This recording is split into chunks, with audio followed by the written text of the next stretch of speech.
Keď je čas na nejak nájsť tú zhodu, tak v podstate, dobre, pilot povie, tá a tá zatáčka, motocykel robí to a to. Je to nedotáčavé, je to pretáčavé, nevychádzame rýchlo s jedno s druhým. Vtedy tie jednoduchšie veci vieme riešiť okamžite, čo sa týka nejakej zmeny. Ale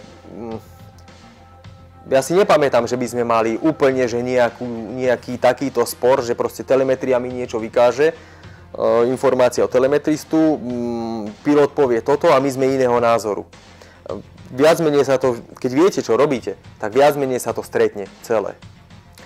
Samozrejme je dôležitá tá telemetria, vidím, čo sa deje, ale vždy sa to musím snažiť urobiť pre pocit pilota, pretože on na tom sedí, on na tom letí, on potrebuje tú istotu, inak nepôjde rýchlo. Tam je prvých 10 chlapcov pol sekunde proste a hľadať niekde stotiny, to není pomalé tempo. A vždy najdôležitejšie je to, čo chce pilot. Keď je rýchly, asi vie, čo chce. Tam nie sú nejaké vymýšľačky a proste že skúša nás, alebo malá nedôvera, alebo už tak sa človek zamyslí, že už začne pochybovať o tom človeku, začína zle. Začína tá zlota sa robiť. Toto treba tak odstrániť, čo sa týka podvozkov, strašne veľa dáva tá telemetria a človek si začína dávať do súvisu už aj tie zložitejšie veci. Nestačí jeden klik tam, druhý klik tam, nie, tam proste človek prekope celú motorku.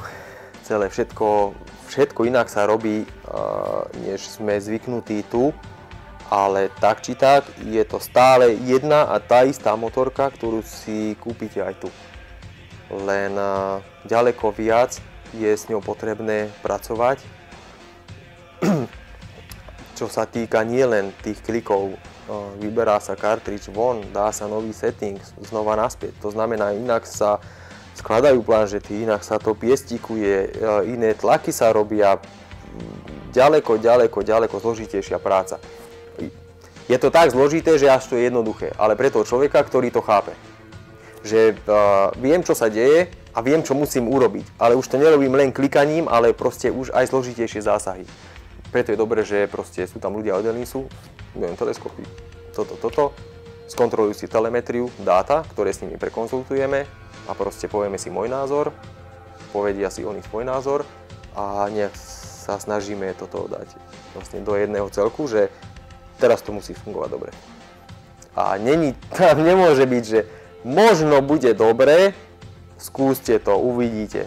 Tam není čas na možno a tam není čas na uvidíme. On musí ísť hneď. Hneď, fakt, tam človek nemôže sa hrať s niečím a že niečo skúšať, na to je test.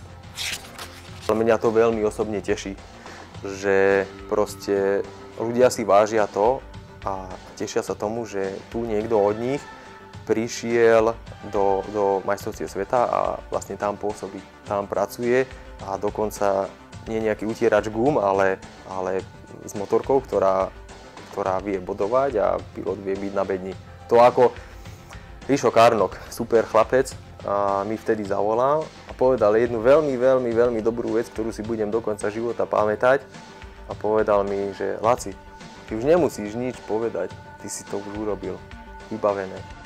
Ale s kým mám ešte ja teraz veľmi dobrý kontakt s malým Lukášom Jasenským, fakt zaujíma sa, ako ideme, kde ideme. On bol profesionálny pretekár, možno by aj bol, keby to naďalej podmienky dovolili.